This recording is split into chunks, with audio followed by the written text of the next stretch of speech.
13 mai 2014, au tribunal de Nancy, s'ouvre le procès en appel d'une affaire qui, depuis 5 ans, tient en haleine les habitants du département de la Moselle.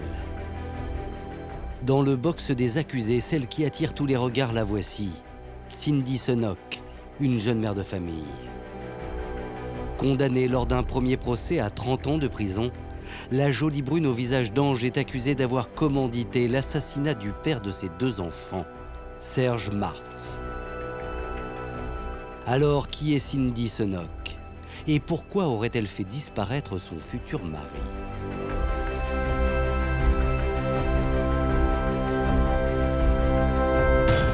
Ça se voyait qu'elle manipulait mon père comme si c'était un objet. Je crois qu'il était prêt à tout pour la garder. C'était sa chose, sa possession en fait. Le décrit manifestement comme un monstre. Pour n'importe quel rapport, elle était OK. Donc je voyais mal mon père la forcer. Il lui aurait dit « mais qu'est-ce que tu veux qu'on fasse? Le liquider ?» C'est comme mettre une balle dans un barillet. Il va attaquer Serge comme il va au combat.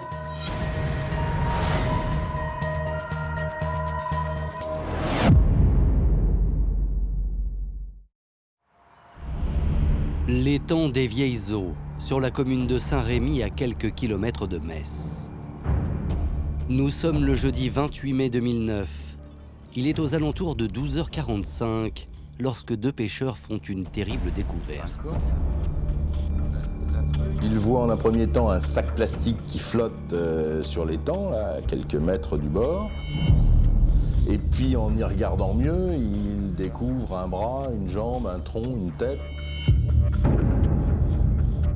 C'est un corps qui gît là, sur le bord. Évidemment, ils préviennent aussitôt les forces de l'ordre. 20 minutes plus tard, les policiers arrivent sur place. Le cadavre que les enquêteurs découvrent est celui d'un homme d'une quarantaine d'années, d'1,80 m, d'une forte corpulence, habillé avec un t-shirt et un pantalon de survêtement déchiré.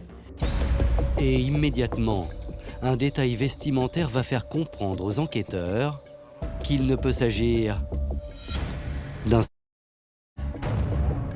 Le cadavre n'est pas en possession de ses chaussures. Alors bon, on peut peut-être envisager l'hypothèse du suicidé qui se jette à l'eau en laissant ses chaussures sur le bord. C'est possible. Le problème, c'est qu'il n'y a pas de chaussures sur le bord. Les enquêteurs vont examiner soigneusement le terrain aux alentours de l'étang pour essayer de découvrir si la personne n'aurait pas laissé ses chaussures à proximité. Mais ces fouilles ne donnent rien. Aucune paire de chaussures n'est retrouvée, ni même aucun téléphone portable ou document d'identité. En revanche, les policiers font une nouvelle découverte qui va conforter la piste criminelle. Ils vont découvrir des clés de voiture qui ne sont pas là depuis longtemps puisqu'elles ne sont pas rouillées.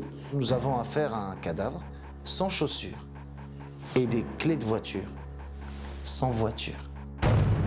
Alors, à qui appartiennent ces clés de voiture? Qui est la victime et pourquoi a-t-elle trouvé la mort? L'enquête ne fait que commencer. À ce stade, au moment de la découverte du corps, on n'a aucun élément permettant d'identifier la victime. On a simplement une chevalière à son doigt qui a 2 initiales, SM, mais c'est tout. Une chevalière avec 2 initiales, SM. C'est grâce à cette bague que les policiers vont découvrir l'identité du cadavre sans chaussures. Dans les locaux de la police judiciaire de Metz, les enquêteurs interrogent leurs fichiers. Et il y a bien une personne portée disparue que l'on recherche depuis plusieurs jours. Un homme qui s'appelle Serge Martz et dont les initiales correspondent à celles gravées sur la chevalière de l'inconnu du lac.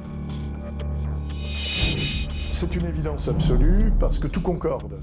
Le corps est bien celui de Serge Martz. La victime est donc bien Serge Martz, 44 ans, agent d'entretien dans un garage à Metz.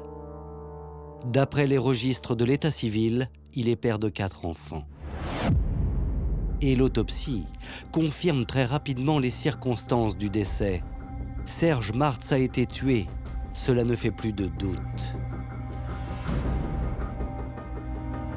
Serge Martz n'est pas mort par noyade. Ses poumons ne contenaient pas d'eau. C'est simple, il est mort avant d'être jeté à l'eau. Selon le médecin légiste, il est mort d'un œdème pulmonaire. Donc un œdème pulmonaire dont on ne connaît pas à ce stade-là, on ne connaît pas la cause. En clair, Serge Martz est mort étouffé. Mais chose étrange, la victime ne présente aucune marque de strangulation. Enfin, le médecin légiste parvient à dater précisément l'heure du décès, entre 20h et minuit, dans la nuit du 26 mai 2009. Comme toujours en pareil cas, les policiers doivent maintenant annoncer à la famille le décès. Et ce sont les deux filles aînées de Serge Martz, Cassandra et Laura, qui sont prévenues les premières. On était chez ma grand-mère et quand on m'a dit comme quoi on avait retrouvé mon père, j'étais contente. Mais dès qu'ils ont dit le mot « mais », j'ai compris direct qu'il était décédé. Donc c'est là que j'ai fondu en larmes directement. J'ai tellement de peine que je pense à rien en fait. Je ressens en moi de la haine, de la colère, mais j'avais vraiment l'esprit totalement vidé, quoi. À 12 ans, d'avoir plus de père, c'est quand même dramatique. Puis, les policiers convoquent l'actuelle compagne de Serge Martz, Cindy Senoc, une jeune femme de 25 ans. Les policiers vont immédiatement apprendre à Cindy Senoc on a retrouvé Serge Martz décédé et elle va s'effondrer. Elle va d'ailleurs même faire un malaise à l'hôtel de police. Pour Cindy Senoc, à ce moment-là, c'est le drame de sa vie. Elle vient de perdre son compagnon, elle vient de perdre le père de ses enfants, elle est complètement effondrée. Entre deux sanglots, Cindy Senoc décrit aux policiers le couple qu'elle formait avec Serge Martz.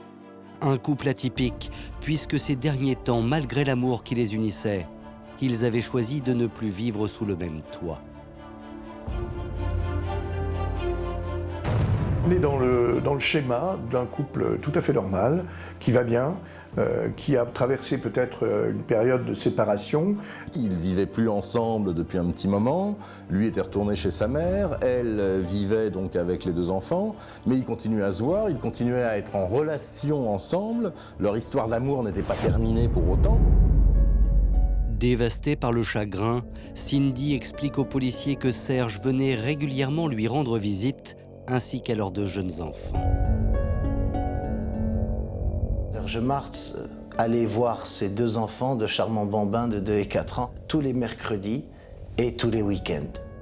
Il est très paternaliste. Dès qu'il en a la possibilité, il vient voir ses enfants. Cindy Senoc parle d'un couple qui a des projets, d'un couple qui envisage même de se marier. Il avait pour projet de l'épouser, de lui faire un 3e enfant et de se réinstaller avec elle. Preuve que le couple filait le parfait amour.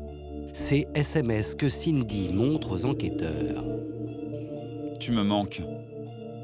Toi aussi, mon amour. Chaque seconde qui passe, c'est comme une éternité loin de toi. Je t'aime à la folie, ma princesse. Oui, il était fou amoureux. Mon père, oui, était très amoureux d'elle, oui. Vous savez, moi je voyais surtout mon fils qu'il était heureux. Il avait une jeune femme, il avait 2 beaux enfants avec elle, et lui, ses enfants, c'était tout.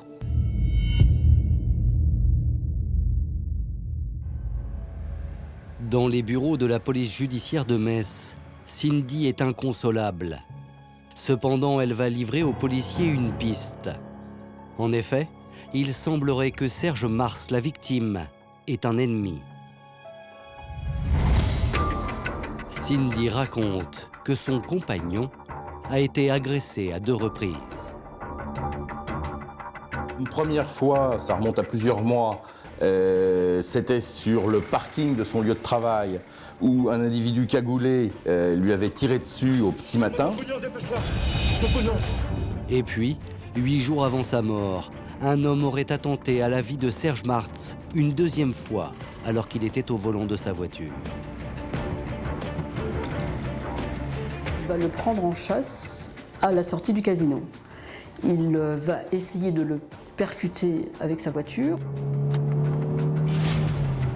Il avait réussi à s'en sortir, mais ça fait quand même, en l'espace de quelques mois, à 2 reprises, il est victime de choses un petit peu extraordinaires.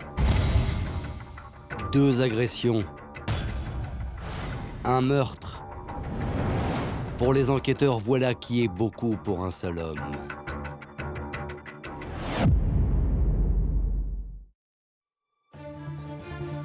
Devant les policiers, Cindy Senoc continue son récit.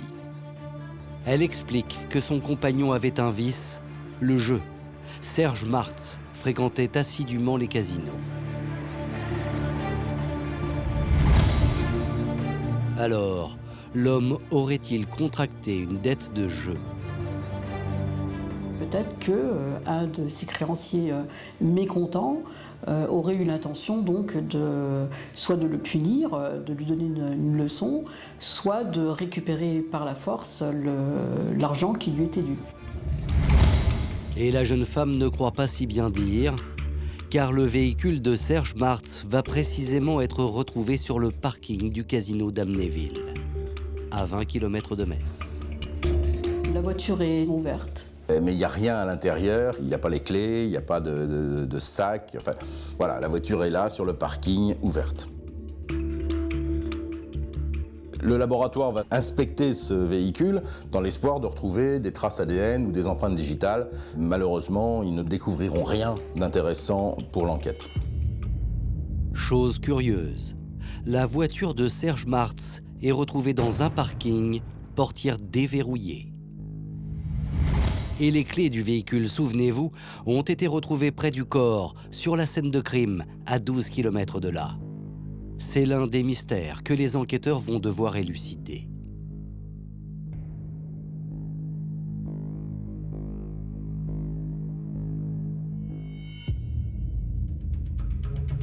Alors, le soir de sa mort, Serge Martz s'est-il rendu dans ce casino ? A-t-il été victime d'un kidnapping de la part de truands qui en voulaient à son argent?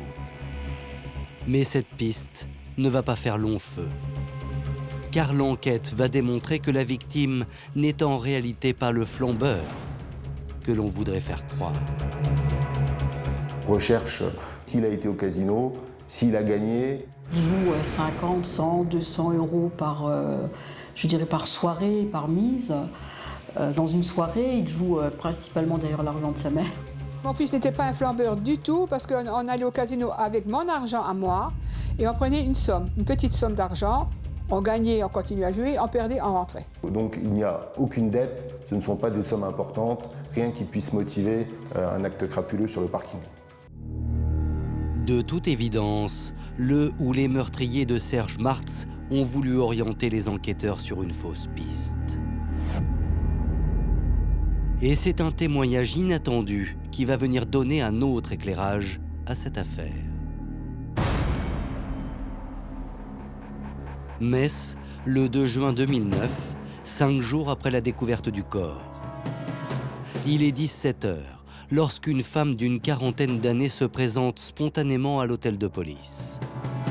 Elle demande à être reçue par les hommes de la police criminelle et dit détenir des informations cruciales sur le crime de Serge Martz.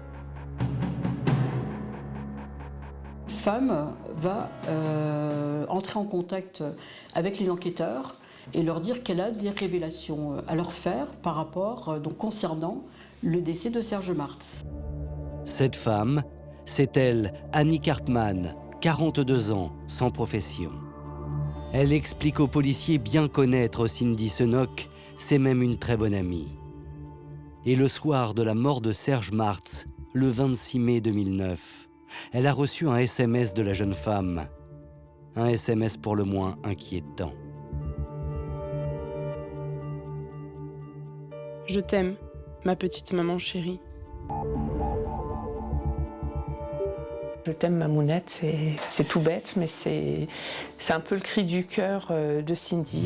Mes tripes se sont nouées parce que c'est le style de SMS qu'elle m'envoie quand elle n'est pas bien ou quand elle est sur le point de faire une bêtise. Je lui réponds, je lui demande ce qui se passe, mais je n'ai pas de réponse en retour. Et ce n'est pas tout. Quelques jours plus tard, Annick explique aux enquêteurs avoir reçu la visite de son amie Cindy. Et immédiatement, elle va comprendre que quelque chose de grave s'est passé. Et que Cindy sait des choses sur le meurtre de son compagnon. Elle est complètement renfermée sur elle-même, elle fume cigarette sur cigarette, tout le temps envoyer des SMS. Je sens qu'il y a quelque chose de pas clair. Et là, j'ai besoin d'avoir des réponses.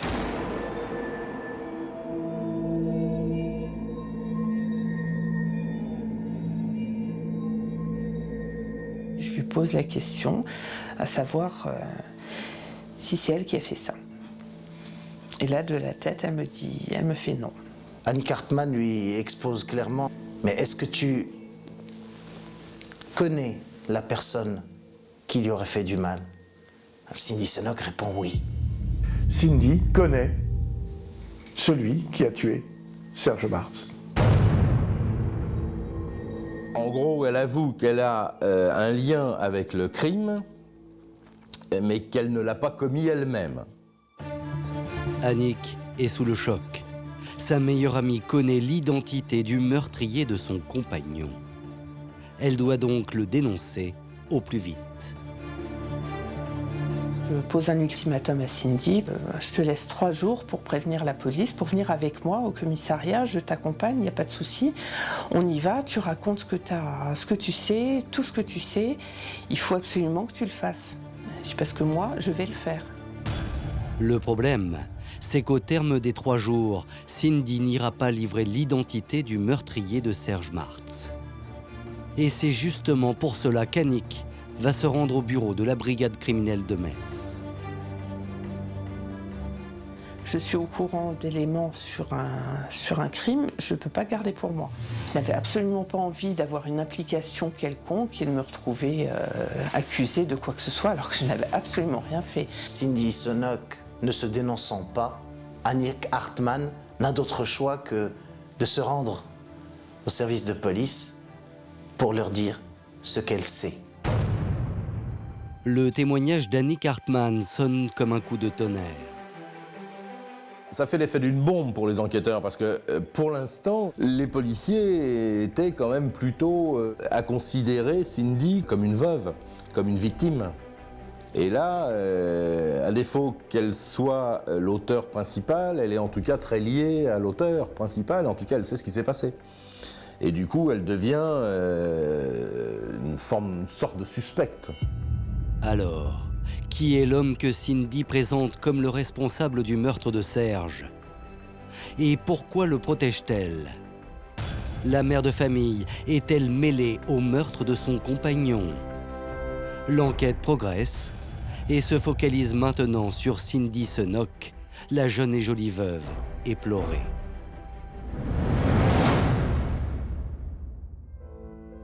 Dans les bureaux de la police judiciaire, Annick Hartmann, la confidente, dresse le portrait d'une Cindy à l'enfance brisée. Très rapidement, je sens en Cindy une grande souffrance et je ne peux pas m'empêcher de la prendre sous mon aile. Selon Annick Hartmann, Cindy Senoc aurait vécu une enfance épouvantable.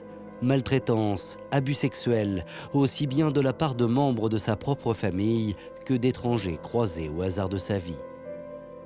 Elle a été violée très jeune. Il va y avoir à ce moment-là des abus sexuels de la part de qui va abuser d'elle pendant un certain nombre d'années, en fait pendant 2 ans. Cindy Senoc se faisait appeler Cosette. Ça ressort de nombreux témoignages et de nombreuses enquêtes. Ça veut tout dire. Une enfance à la Cosette. Une enfance très triste. Elle sera mise sur le trottoir par un ami de obligé de se protéger. Cindy, à ce moment-là, est complètement anéantie. C'est une gamine qui subit de la part des hommes, et des hommes plus âgés qu'elle, une emprise sexuelle. Placée dans un foyer, Cindy tente de se reconstruire.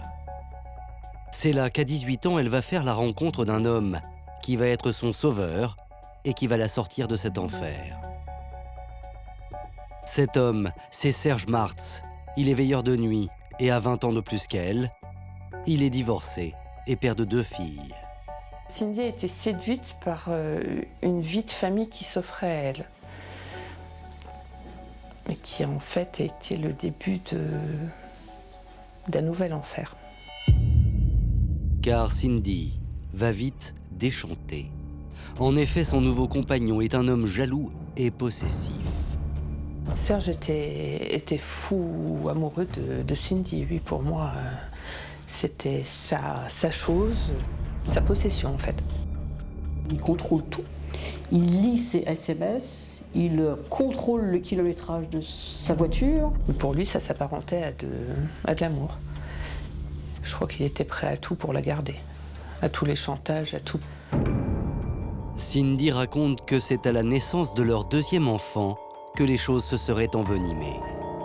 Serge serait devenu agressif, violent et même menaçant. Elle essaye par tout moyen de lui expliquer que non, je ne veux plus te voir, tout est fini entre nous. Il ne veut pas l'entendre et il devient de plus en plus violent avec elle. Cindy m'a dit que si Serge ne voyait plus du tout, n'avait plus moyen de voir Cindy et d'avoir une relation ou un avenir avec, il mettrait fin à ses jours avec les enfants. Preuve de la violence de Serge Martz à l'encontre de Cindy Senoc, cette scène à laquelle Annie Cartman affirme avoir assisté. J'ai assisté notamment à une scène de violence entre Serge et Cindy. Serge s'est énervé sur Cindy et j'ai arrêté le coup qu'il allait lui porter.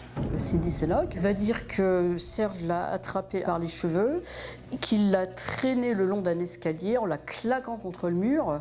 Alors, il faut quand même préciser que Cindy Senoc fait 45 kilos et Serge Martz en fait 100. Donc elle le décrit manifestement comme un monstre. Au fil des témoignages, les enquêteurs comprennent que Cindy Senoc leur a menti. Contrairement à ce qu'elle avait déclaré au lendemain de la mort de son compagnon, son couple n'allait pas bien.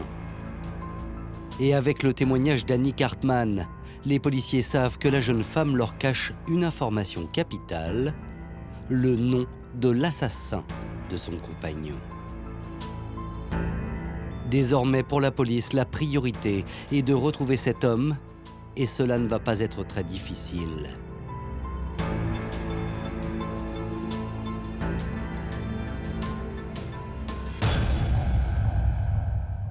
Le 29 mai 2009, lors de leur enquête de proximité, une voisine de Serge Martz va mettre les policiers sur une piste.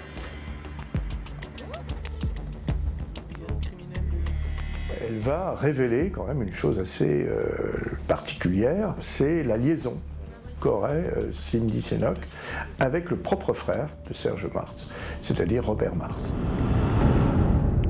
Robert Martz, le propre frère de la victime, serait donc l'amant de Cindy Senoc. Et aussi incroyable que cela puisse paraître, tout le monde ou presque dans l'entourage de la jeune femme était au courant, à commencer par les propres filles de Serge. Il venait assez régulièrement quand mon père n'était pas là. Et une fois, le matin, quand je m'étais levée, il était dans la cuisine, en short. Donc j'en avais déduit qu'il avait passé la nuit ici. Et de là, j'ai fait le tilt, j'ai fait le rapprochement, donc j'ai dit ils sont ensemble. Cindy va même plus loin. Pour que Serge ne remarque rien, elle n'hésite pas à utiliser l'une de ses filles comme alibi. Un soir, on a monté un petit plan comme quoi je devais faire la malade pour que, soi-disant, elle m'emmène à l'hôpital et qu'en fin de compte, au lieu d'aller à l'hôpital, elle voyait mon oncle. Donc tout le monde savait, sauf Serge, le compagnon trompé. Alors résumons. Une jeune fille infidèle, un couple au bord de l'implosion et un amant qui est le propre frère de la victime. Un cocktail détonnant qui pourrait bien expliquer la mort de Serge Martz. Dans 90% des cas, lorsqu'il y a un problème de disparition et qu'il y a un triangle amoureux, forcément, on interroge l'amant pour savoir s'il n'en serait pas responsable. Alors, Robert Martz, le propre frère de la victime, est-il mêlé à la disparition de Serge? Les policiers le convoquent pour l'interroger. Et immédiatement, Robert Martz reconnaît avoir eu une liaison avec la femme de son frère. Il explique que lorsque son frère lui a présenté Cindy, il l'a trouvée très jolie. Robert a 49 ans, Cindy en a 24 ou 23 à ce moment-là. Et il reconnaît très volontiers qu'il a eu une aventure avec elle. Il va leur dire, on avait des sentiments amoureux, je l'aimais. Et on a eu une relation qui a duré plusieurs mois.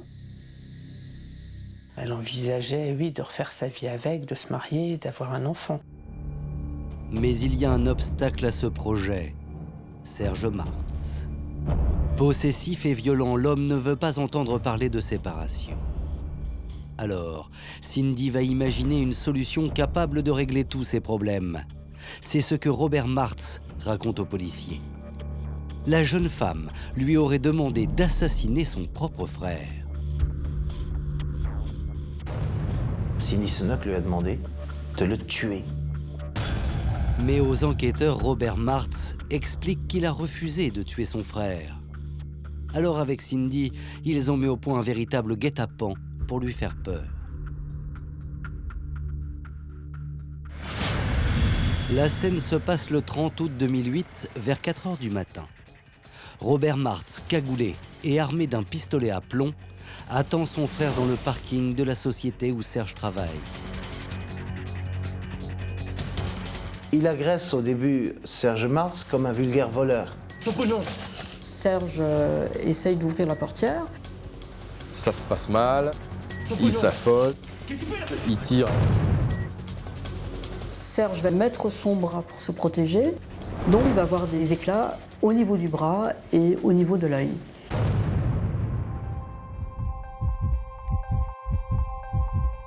Serge n'est que blessé.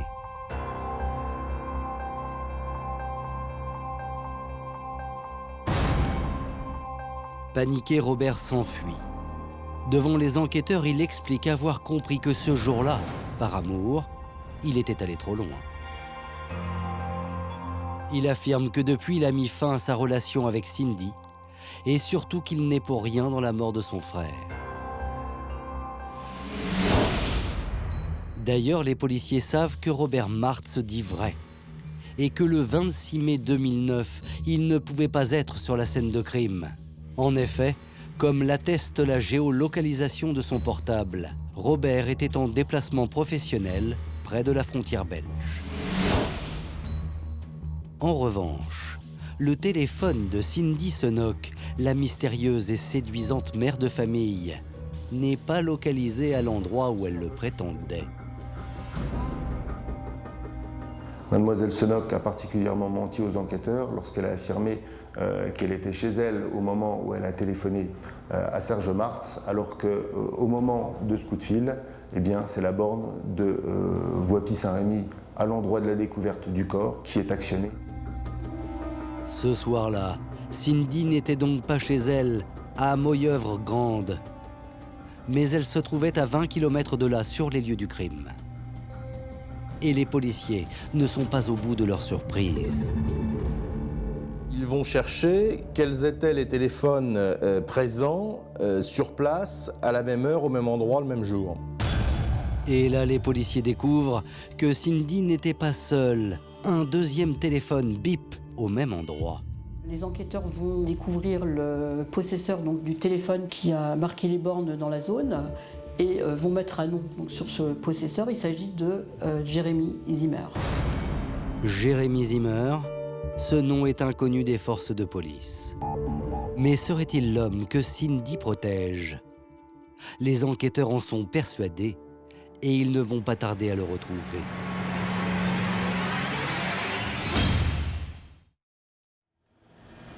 Le 10 juin 2009, au petit matin, les hommes de la police judiciaire de Metz interpellent les deux suspects pour les placer en garde à vue. Si Cindy Senoc apparaît comme une fille fragile et timide qui nie tout ce qu'on lui reproche, Jérémy Zimmer, lui, est bien plus loquace. Ce jeune homme de 30 ans, vigile, se présente comme un ancien militaire des opérations spéciales.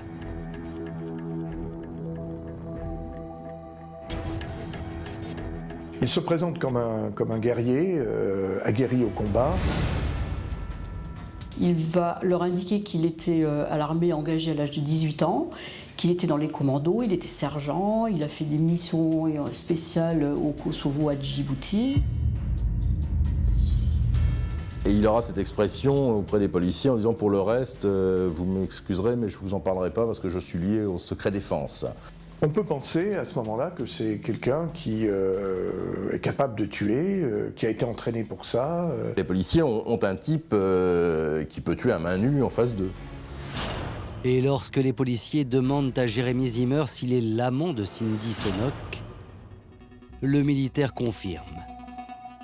Il serait tombé sous le charme de la jolie brune quelques mois auparavant. Il raconte aux enquêteurs qu'il vit une vraie relation avec Cindy Senoc, qu'il est très amoureux d'elle, que ça fait plusieurs mois qu'ils sont ensemble et que c'est l'amour de sa vie. Et qu'ils ont des projets, et qu'ils ont l'intention de fonder une famille, de se marier, d'avoir des enfants. Les enquêteurs sont stupéfaits. Ils découvrent qu'en fait, Cindy Senoc collectionne les amants. Ensuite, Jérémy Zimmer va révéler aux enquêteurs comment Cindy l'aurait convaincu d'éliminer le compagnon gênant.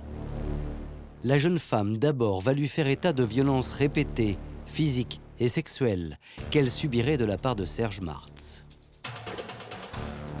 Puis, pour le pousser à bout, voici ce qu'elle aurait dit à Jérémy Zimmer. Elle lui dit qu'elle était enceinte, qu'elle attendait un enfant, de lui, Jérémy Zimmer. Mais que les derniers abus sexuels lui auraient fait perdre l'enfant qu'elle portait de leur union. C'est comme mettre une balle dans un barillet. Jérémy Zimmer est prêt à tout pour se venger et pour éviter que cela ne se renouvelle à nouveau. Le soldat d'élite est comme une bombe, prête à exploser. Et Cindy Senoc n'aurait plus qu'à allumer la mèche. Cindy lui dit il n'y a qu'une solution. Il lui aurait dit « Mais qu'est-ce que tu veux qu'on fasse? Le liquider ?» Et à ce moment-là, Cindy aurait hoché la tête. Et Jérémy Zimmer se serait exécuté. Jérémy Zimmer va reconnaître les faits. Il va révéler aux enquêteurs qu'il est à l'origine du meurtre, que c'est lui qui a tué Serge Martz. Jérémy Zimmer vient d'avouer qu'il est bien l'auteur du meurtre de Serge Martz. Mais il affirme avoir agi sur ordre. Jérémy Zimmer va mettre un bémol dans la mesure où il va dire que c'est Cindy Senoc qui lui a demandé d'aller tuer Serge Martz. Dans le bureau d'à côté, Cindy Senoc est entendue par un autre policier. Et face aux déclarations de Jérémy Zimmer, la jeune femme, elle, maintient qu'elle n'est pour rien dans la mort du père de ses enfants. Quant à sa relation avec Jérémy Zimmer, elle serait simplement amicale. Cindy Senoc nie complètement le fait qu'elle soit encore en couple avec Jérémy Zimmer. Elle dit, de la même manière que pour Robert Martz, qu'il s'agit d'une histoire ancienne. Alors, pour la pousser aux aveux, les policiers vont mettre la jeune femme face à tout ce qui l'accable. La géolocalisation de son portable, qui prouve qu'elle se trouvait bien sur le lieu du crime. Il y a cette agression avec cette fois Robert Martz, le propre frère de la victime. Et puis, il y a ses aveux auprès de sa meilleure amie, Annick Hartmann. Acculée, Cindy craque et finit par avouer être l'instigatrice du meurtre de son compagnon. Voici ce qu'elle déclare aux policiers. Mademoiselle Senoc, avez-vous voulu en finir avec Monsieur Martz? Oui, Lui avez-vous tendu un piège? oui.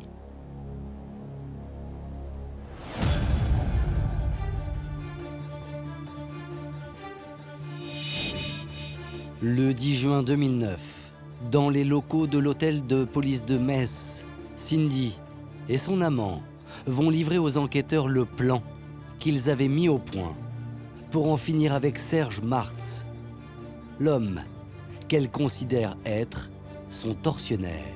Un plan où chacun avait son rôle. Cindy servant d'appât et Jérémy Zimmer, le bras armé.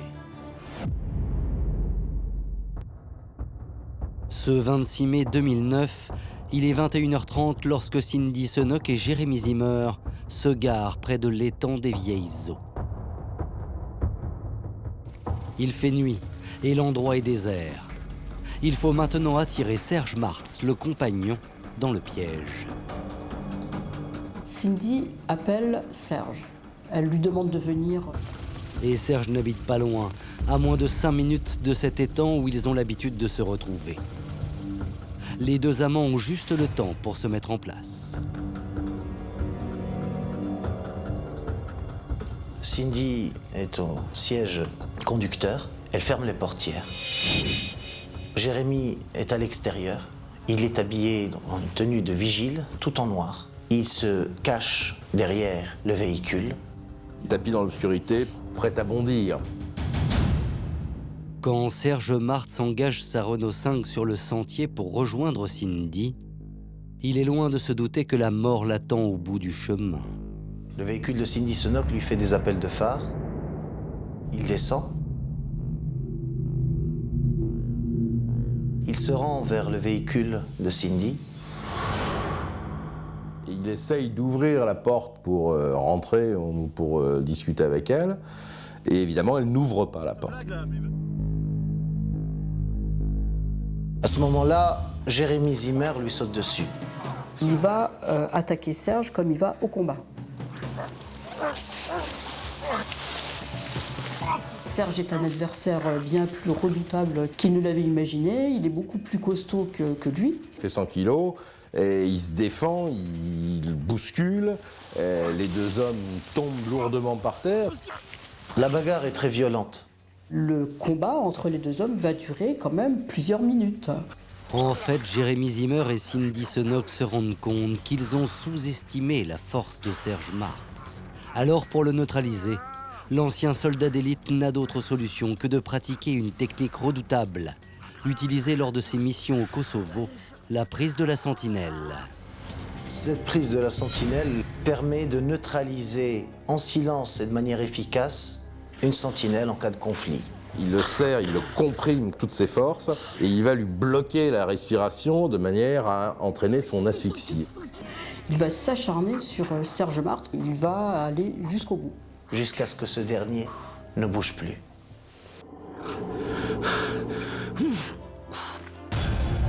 Jérémy Zimmer vient de tuer le père de famille. Et pendant toute cette mise à mort, Cindy, effrayée par les cris des deux hommes, serait restée cachée dans la voiture. C'est en tout cas ce qu'elle déclare aux policiers. Puis les deux amants racontent aux enquêteurs la suite de cette macabre soirée. Pendant que Jérémy doit jeter le cadavre de Serge dans l'étang, Cindy, elle, est censée conduire la Renault 5 de son compagnon sur le parking du casino d'Amnéville pour faire croire à la piste d'un règlement de compte suite à une dette de jeu. Seulement voilà, un nouvel événement va perturber ce scénario. Dans la bagarre, Serge Martz a perdu les clés pendant qu'il roulait à terre. Les clés étaient certainement dans la poche de Serge. Toujours est-il qu'elles ont disparu. Il fouille ses poches, il n'y a rien. À ce moment-là, Cindy va se souvenir qu'elle possède chez elle un double des clés de la voiture de son compagnon. Alors, les deux amants laissent sur place le cadavre et décident d'aller les chercher. 1 heure plus tard, de retour à l'étang des Vieilles Eaux, Cindy et Jérémy peuvent enfin poursuivre leur plan. Cindy va sur le parking du casino. Pendant ce temps-là, Jérémy Zimmer exécute ses basses besognes. La volonté de Jérémy Zimmer est de faire croire à un acte crapuleux, donc il vole certains effets personnels de Serge Martz et ainsi il lui prend ses téléphones portables, son portefeuille et également ses chaussures. Il dit moi je lui ai attaché les pieds, Serge est sur le dos. Il va donc lui faire remonter le talus en tirant avec sa corde et il va ensuite pousser le corps dans l'étang pour le faire disparaître.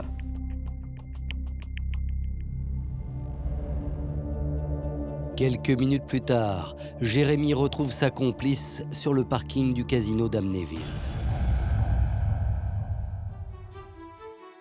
Après 48 heures de garde à vue, Cindy Senoc, l'instigatrice, et Jérémy Zimmer, le bras armé, sont tous les deux mis en examen pour assassinat et complicité d'assassinat.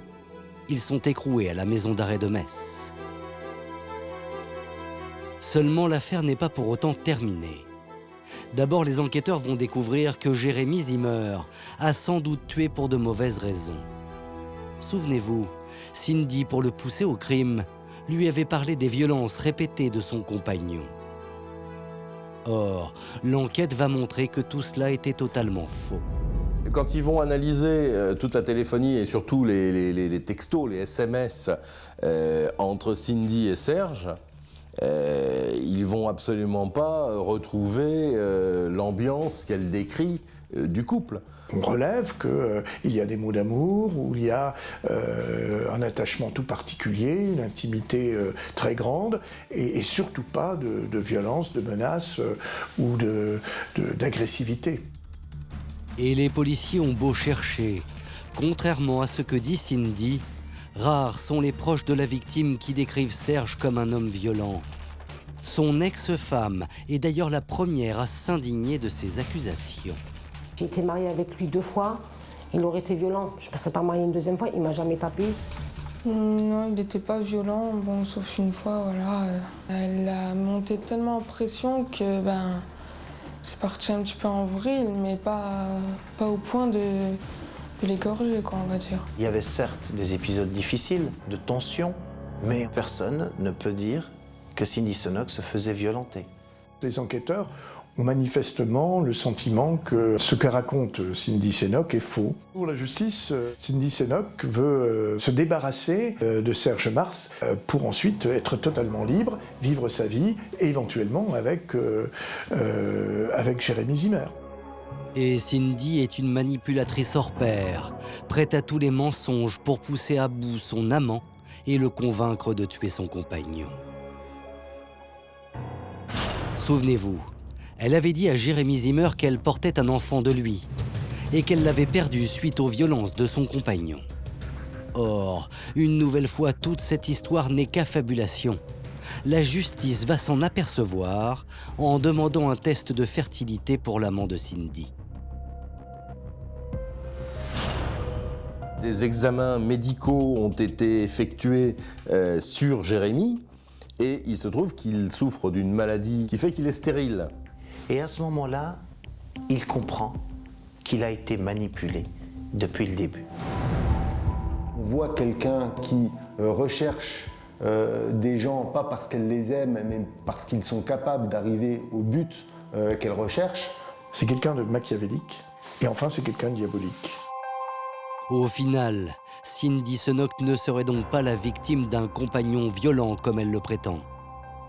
En réalité, c'est une croqueuse d'hommes qui aurait manipulé toutes ses conquêtes pour parvenir à ses fins.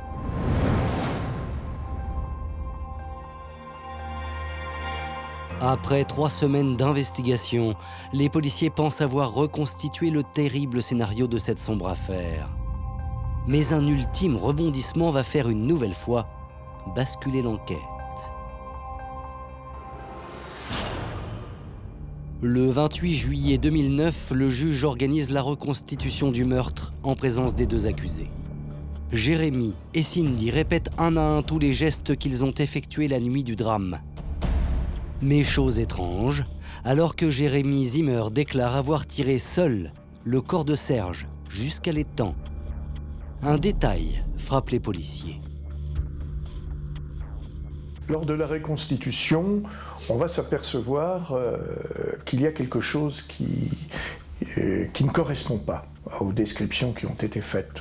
Vu l'état du sol, des cailloux, des ronces, il est impossible de tracter le corps de Serge Martz sans qu'il n'y ait des écorchures, sans qu'il n'y ait des dégâts sur son corps. Or, d'après l'autopsie, le corps de la victime ne portait aucune trace de blessure. Dans ces conditions, comment Jérémy Zimmer a-t-il pu transporter les 100 kilos de Serge Martz sans laisser de traces? Le médecin légiste est catégorique. Il est impossible que Jérémy Zimmer ait tracté seul le corps de Serge Martz. Forcément, quelqu'un d'autre l'a aidé. Cindy Senoc, elle, n'était pas là. Elle était partie déposer la voiture sur le parking du casino. Il y a donc une autre personne. Alors, qui est ce mystérieux inconnu qui aurait aidé Jérémy à transporter le corps de la victime? À ce stade de l'enquête, les policiers n'ont pas de piste. Mais quelques jours plus tard, un ultime témoin va faire basculer l'enquête. C'est l'ancienne petite amie de Michael Senoc, le frère de Cindy. Et d'après cette jeune femme, son ex-compagnon lui aurait fait des révélations.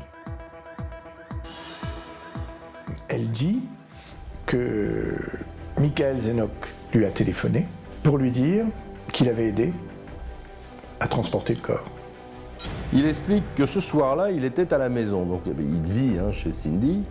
Et quand les deux sont revenus chercher la clé de la voiture qu'ils avaient garée, donc le double des clés, il est reparti avec eux. Moi, ce que Sylvania m'a dit, c'est comme quand Michael l'avait appelé. Elle m'a dit oui, Laura, Michael m'a appelé, il m'a tout dit. Je lui ai dit comment ça, tout dit? Elle me dit qu'en fait, il était là sur les lieux du crime, qu'il a aidé Jérémy à déplacer le corps, qu'il était pas témoin, complice. Placé en garde à vue, le petit frère de Cindy Senoc se défend. Il nie avoir participé au meurtre de Serge. Il va dire que ce soir-là, il était à la maison, effectivement, mais qu'il gardait les enfants et que pour rien au monde, il se serait absenté. Non, moi je n'y suis jamais allée, je n'ai aidé en rien, je n'ai strictement rien fait. Seulement pour les policiers, la version de Michael Senoc ne tient pas. Le fameux alibi de Michael, qui consiste à dire « j'ai pas pu aller sur la scène de crime parce que je gardais les enfants ce soir-là », va s'effondrer totalement puisque les policiers vont découvrir que les enfants n'étaient pas à la maison ce soir-là. En effet, à partir du 25 mai 2009 et pendant toute la semaine, les enfants de Cindy Senoc étaient absents. Son fils était chez un oncle. Quant à sa fille, elle était chez sa grand-mère.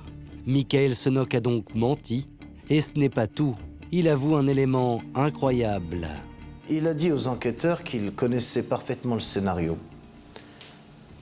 qu'il connaissait tous les détails de cette organisation tendant à la suppression de Serge Martz. Il parle même d'une réunion à 3 au cours de laquelle ils avaient évoqué ce scénario. Mais à aucun moment, il n'a pensé qu'ils iraient jusqu'au bout.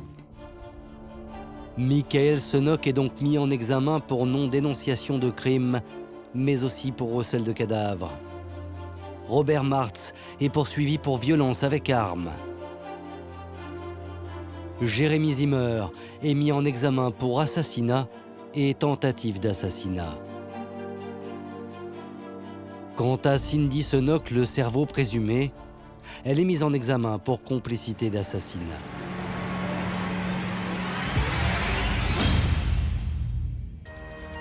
Après 5 ans d'instruction et un premier procès, l'affaire Cindy Senoc va enfin connaître son dénouement. Le 13 mai 2014, le procès en appel de ceux que les journaux surnomment les amants diaboliques s'ouvre à Nancy. Dans le box, Michael Senoc, le frère de Cindy. Jérémy Zimmer, l'amant. Et Cindy Senoc. Condamnée à 30 ans de prison en première instance, la jeune femme espère bénéficier cette fois de circonstances atténuantes au regard de son enfance douloureuse. À côté d'elle, dans le box des accusés, son amant Jérémy Zimmer entend bien rejeter toute la responsabilité de la mort de Serge Martz sur sa maîtresse. Il est en colère parce qu'il ne voulait pas qu'il y ait appel et qu'il ne voulait pas que la famille de la victime ait à revivre les douloureux moments qu'a connus Serge Martz avant de décéder. Et il a demandé à la famille de Serge Martz de lui pardonner. Certains membres lui ont déjà dit que de leur côté, elles avaient compris qu'il n'avait pas agi de son plein gré et qu'il a été entièrement manipulé par Cindy Senoc. C'est donc seule que Cindy va devoir affronter la famille de Serge Martz. Cindy Senoc est la cible au procès de toute la famille Martz. Tout le monde s'est acharné contre elle. En fait, on l'a présentée comme une manipulatrice, et ce qu'elle n'est absolument pas. Elle est une victime et elle reste une victime. La jeune femme subit les assauts de l'accusation, impassible. Les moments forts du procès, c'est de se rendre compte à quel point Cindy Senoc paraît fragile. Elle est tellement douce, elle est jolie. C'est une belle femme. Et c'est ça qui est ressorti. Parce que, en même temps, il y avait cette fragilité, mais il y avait également ce qu'elle était capable de faire. Le plus fort, c'est indiscutablement l'audition de Cindy Senoc, qui n'a pas pu faire autrement que reconnaître qu'elle avait été indiscutablement l'élément moteur, l'élément déclencheur de ce crime. Et le témoignage de Robert Martz, celui qui, souvenez-vous, avait agressé son propre frère, va ternir un peu plus l'image de Cindy Senoc. Alors pendant le procès, qui a duré plusieurs jours, on n'a jamais eu le sentiment que Cindy Senoc était amoureuse de Robert Martz. L'inverse, en revanche, a bien été ressenti au cours de ce procès. Ce qui renforçait la thèse de la manipulation de Cindy Senoc à l'égard des hommes. Après 4 jours de procès, le verdict tombe pour les accusés. Michael Senoc, le frère de Cindy, écope de 2 ans de prison ferme pour non-dénonciation de crime et recel de cadavres. En effet, pour la cour d'assises, il a aidé à porter le corps de la victime jusqu'à l'étang. Jérémy Zimmer, lui, est condamné à 25 années de prison. Robert Martz n'a pas été rejugé en appel. En première instance, il avait écopé de 2 ans de prison avec sursis pour violence volontaire. Et enfin, pour Cindy Senoc, l'instigatrice, la peine s'abat comme un couperet. Elle est condamnée à 30 ans de prison pour complicité de violence volontaire et complicité d'assassinat. On est satisfait puisque, même si c'est une peine lourde, c'est une peine juste et méritée. Pour la mère de Serge Martz, la sentence est une délivrance. Je suis très contente du verdict. Au moins, la justice a été rendue là aussi. Elle a fait trop de mal à tout le monde. À beaucoup de personnes, elle a fait trop de mal. Cindy Senoc est aujourd'hui incarcérée à la prison de Nancy.